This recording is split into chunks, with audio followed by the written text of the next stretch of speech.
Welcome back to your 5-Minute Football Fix. I'm Steven Miranda. I'm Jeff Ellis, and it's August 22nd, 2011. Today we're talking about Larry Fitzgerald finally getting his payday. Good for him. Hooliganism breaking out all over the Bay Area around football. And although I don't want to do this, Favre watched 2011 again. Yay!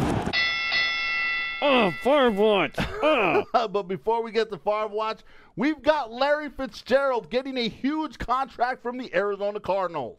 He finally gets his big payday. PayDay the candy bar? Not PayDay the candy bar. I was thinking PayDay the board game.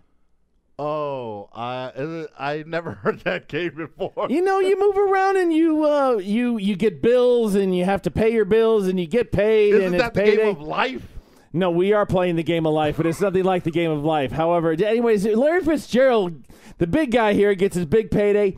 8 years, $120 million, and most importantly, for anyone who ever watches NFL Rants and Raves, Gurrah. $47 million guaranteed. That means that he's got $47 million regardless of what happens. Don't matter. He could break his finger, he could lose a leg, and he's going to get $47 million no matter what. Not that we're saying we want him to No, lose his but leg. Steven, this is the only thing in the NFL that players have to count on is the guaranteed dollars. Remember, cocktail napkins that are moist with writing on them that bleeds all over is what contracts in the NFL are. The only thing that matters at all is the gurrah. Right, and his gurrah is huge, and that is basically causing a stir in Tennessee, where Chris Johnson was one of the first ones to congratulate him, saying on Twitter, "Yo, Larry Fitzgerald, congratulations, God is good."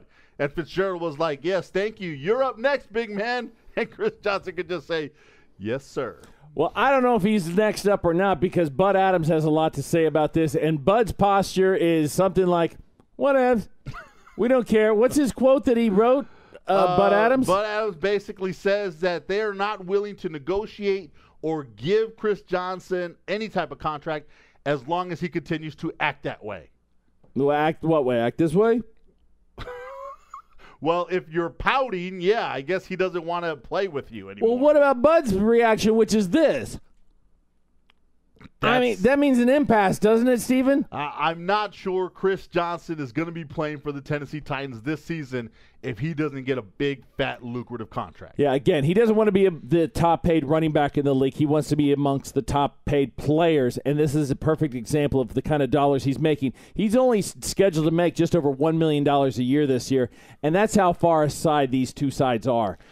Next up, we're going to San Francisco, where during this weekend's 17-3 victory over the Oakland Raiders at Candlestick, there was a couple shootings and a couple brawls that broke out in the stadium. Does anybody even remember the game itself where Alex Smith actually performed pretty well for himself for once? Nobody remembers this because all anyone's talking about now is what's gone on after the game, during the game, in the stands, in the bathroom, where people were beaten to a pulp. A guy shows up in the parking lot wearing a F the 49ers t-shirt and gets 3 gunshot wounds to the belly where he's in critical condition and recovering in a San Francisco hospital. What the hell is going on here? That was just one of 2 separate shooting incidents. There were also 2 fights. A man got beaten to unconscious in a bathroom, and then a brawl between 3 Oakland Raider fans and 3 49er fans broke out in the parking lot. It just has to end. These people do not... something about our society is wrong with these people. These are the people who got N's and plays well with others when they were in school. So on the report cards where it says plays well with others, they just received the N, not satisfactory, needs improvement. Needs improvement. They need a lot of improvement. They probably need medication, Steven. You're right. The guy probably shouldn't have been wearing that shirt, but you know what the problem is? It doesn't get you capped in the belly 3 times. No one should have been carrying a gun. And Candlestick, it's an older stadium, Jeff, so how do they deal with it? It's hard to secure a stadium that's that old, and so they need to do something. It only hosts 10 venues a year officially, which would be 49ers, 2 preseason games, 8 regular season games, and no postseason games. Don't get me wrong. So what do you do? How much money do you spend on a stadium that's that old and when you have a new one being built down in Santa Clara? Well, the NFL, the Niners and the Raiders and the mayors, both of both towns, have gotten involved. Something will get done. Finally, Jeffrey, Favre watch 2011. I thought this was done. I said a tearful goodbye to Brett Favre. I said I'm going to miss him. But now Jim Irsay of the Colts is tweeting about being in Hattiesburg. Yeah, he says, Brad, I'm in Hattiesburg. Is it right or left at the fire chief? I believe it's right, but let's not get into that. I thought we were done with Favre. Why would you want Favre? Look, I think Irsay's playing around. He's a billionaire who just likes to have fun on Twitter. He does that a lot. Here are the words that you should put stock in. Head coach Tony Dungy last night on NFL Football in America on NBC between the Chargers and the Cowboys at halftime. He said, look, unless he's dead, Peyton will start opening game for the Indianapolis Colts.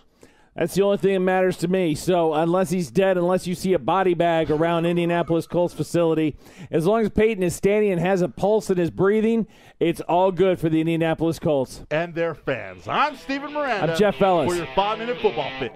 Out!